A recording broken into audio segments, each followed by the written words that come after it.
Hi, I'm Riley, and this is Patches, and this is Emma, and we're going to be doing question 55. And I just want to explain why I have two guests, is because I thought what better way to end the term is to actually be live teaching someone. She's a sociology major, so if she understands, then everybody understands. So let's start off with the question. So I'm actually a chem major, so this is pretty nice for me, and we're talking about neutrons and protons, nucleons, if you will, and we're talking about an atom. And we are basically told, we're given an equation for potential energy, and then we are given a bunch of knowns, and we're asked to find the velocity of two neutrons crashing into each other. Keep in mind that both neutrons are moving. So, let's now look at a nice little diagram. So, I can major. And my favorite atom is carbon. So I've drawn a carbon atom here, 6 protons, 6 neutrons, 6 electrons. And I've drawn these two that are 5.0 times 10 to the negative 11 meters apart, which was given. So this is our diagram. And these two neutrons, they're moving at a constant velocity, and they're moving towards each other. Exactly. And so I said the learning objective for this week is to introduce potential energy, because we were given a wonderful model, as I've written right here. Potential energy equals the initial potential energy of 1 minus e to the power of the distance between them or the distance divided by the initial distance.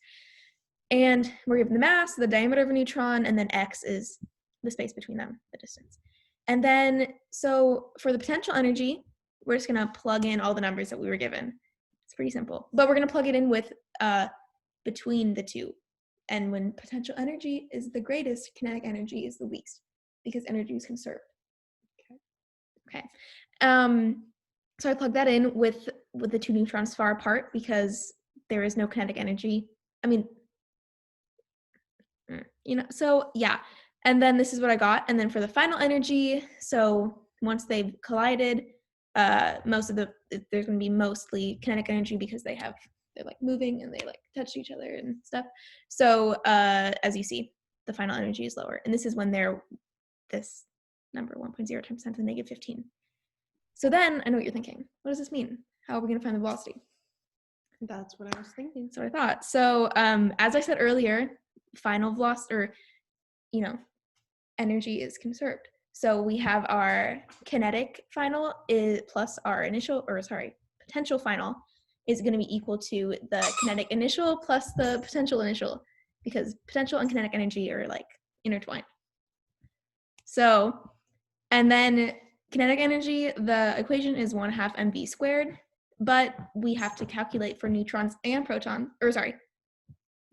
for both the neutrons. So we have 1/2 mv squared plus 1/2 mv squared.